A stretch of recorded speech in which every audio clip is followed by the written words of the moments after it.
About 12 months ago, these friends and I were sitting around, hanging out, having a chat, and we're all from sort of different walks of life in a lot of ways. And we thought, what can we do about this asylum seeker issue at the moment? What are we going to do to change the way? This is, the Labor government, the Gillard government was still in. The PNG solution hadn't even been enacted yet, let alone the Nauru and Manus detention centres reopened, any of that stuff. So we sat around thinking, what are we going to do? And we decided that one of the things that we could do as people who had quite a few contacts in different churches and that kind of thing was to start to just run a night where people could not just learn about asylum seekers, because there's lots of education around. There's lots of opportunities to meet asylum seekers and hear their stories, and those things are super important. Like, they're not, we weren't trying to say that they weren't important. That stuff is crucial. We thought that is being done by lots of organisations really, really well. People have ample opportunity to do that. What we felt there wasn't much opportunity to do was to have a night where it's focused on action and getting involved in something, beyond letter writing. And so we got together some of our contacts in different organisations that are doing stuff on these issues, like Amnesty and Chill Out and Welcome to Australia. And we decided we'd get them together in a room and allow some conversations to happen with people. So basically it was this thing called open space, where we just allowed people to have conversations with those different things in different parts of the room. And they had to talk about, from their organisation, what is one action that people can get involved with, and just basically tell people about the action and sign them up to do it. We just wanted people to do something. And so we did that. We got 6 organisations. We had about 140 people come along, which we didn't expect. And but one of the conversations that we ran was about non-violent direct action, civil disobedience, as a possibility on this issue. We felt, even at that time when it was still Gillard, and that things hadn't got as bad as they are right now, that the politicians aren't really paying attention to what we're saying.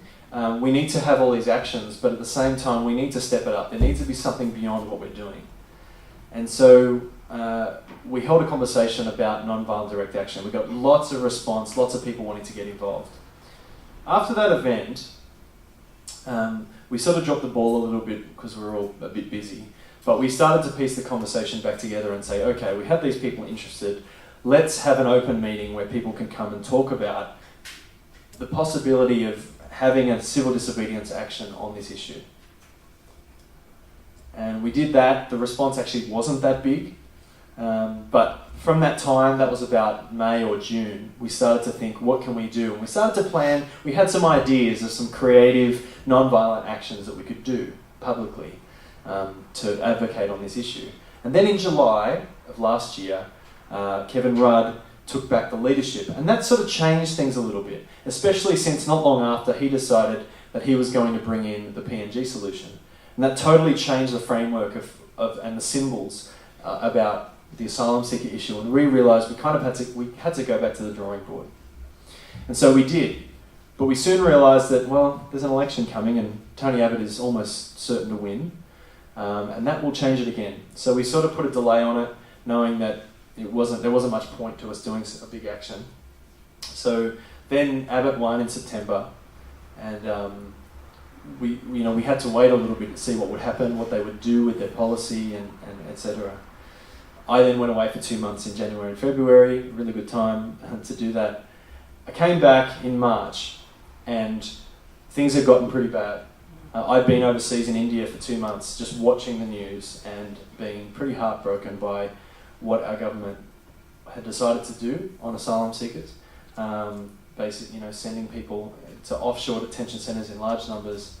Offshore detention, being a pretty terrible situation. And detention itself, like any kind of indefinite detention, being a really bad situation. I mean, former Australian of the Year, Pat McGorry, called our detention centres factories for mental illness. There was a study done. It was not a current study, it was 10 years ago, but it was done by an Australian and New Zealand partnership And they basically found that 100% of children detained for longer than 1 year suffered from some kind of mental illness, all of them suffering from some form of PTSD. This is terrible stuff, and we just thought we have to do something. So we organised an action, we finally got our act together, the time was right, and we kind of feel like now, maybe in a strange way, God was in it somewhere, because everything kept getting delayed. And if we would have done what we had done a year ago, or a year before, we would have missed an opportunity in the public psyche to make an impact. But on March 21, 9 of us went into the office, the electoral office of Scott Morrison down in Cronulla in Sydney, and we decided that we were going to have what we call a pray-in, which is it was just a sit-in, which basically means we would sit ourselves down and not move until our request had been answered. And what we had demanded from the government was that we want to know when you will commit to releasing, at the time it was 1,138 children from our detention centres. And we knew that in doing that, we would likely be arrested, and we were. Well, I wasn't. I was the media spokesperson for the day. But 5 of the group were eventually arrested, taken to lock up for 4 hours and then let go. They were given, the charge was trespass, and so we went to court 4 weeks later, and the magistrate dismissed it. The magistrate said, and this is a quote, if there was ever a peaceful protest, this was it. He compared it to the Cronulla riots and said it was the exact opposite of that stuff. In Cronulla, so it sort of, he was apparently a bad magistrate. Like, we had heard that he's going to go hard on everyone and go for the maximum amount. So that was a really good result. We had some of our mates in Perth did a similar action 2 weeks later in Julie Bishop's office. And then just on Monday, there were 2 groups of us, one group in Melbourne, one group in Sydney, and we did the same thing, held these sit-in prayer vigils in the offices of Tony Abbott and Bill Shorten, as a way to say it's not about the party, we don't care who the party is. It's about saying both of our major parties have been complicit in this issue of locking up children. And so we want to know when we release, it's now 1,023 children from detention. And so that's kind of what we did. We chose civil disobedience because, as I said, politicians aren't listening to us anymore. The church has advocated on this issue for over 10 years, at least since Tampa. It's advocated, it's tried to set up meetings, it's had petitions and letter writing campaigns. We've had major leaders in the church speak up about this issue, to no avail. Recently, the Uniting Church offered to house the 30 unaccompanied children who are in detention on Christmas Island, and the minister said, just shut them down in a press conference.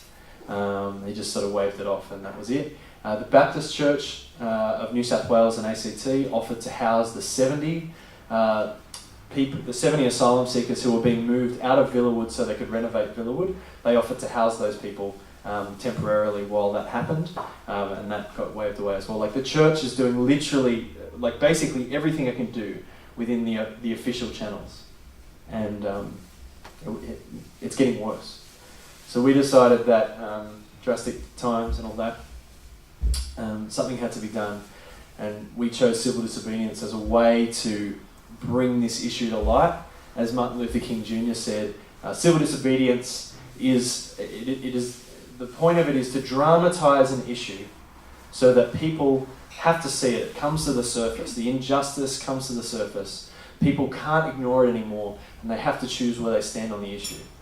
And we are trying to act as best we can in that tradition, not for ourselves, but on behalf of people who are vulnerable and in a pretty bad situation. Yeah.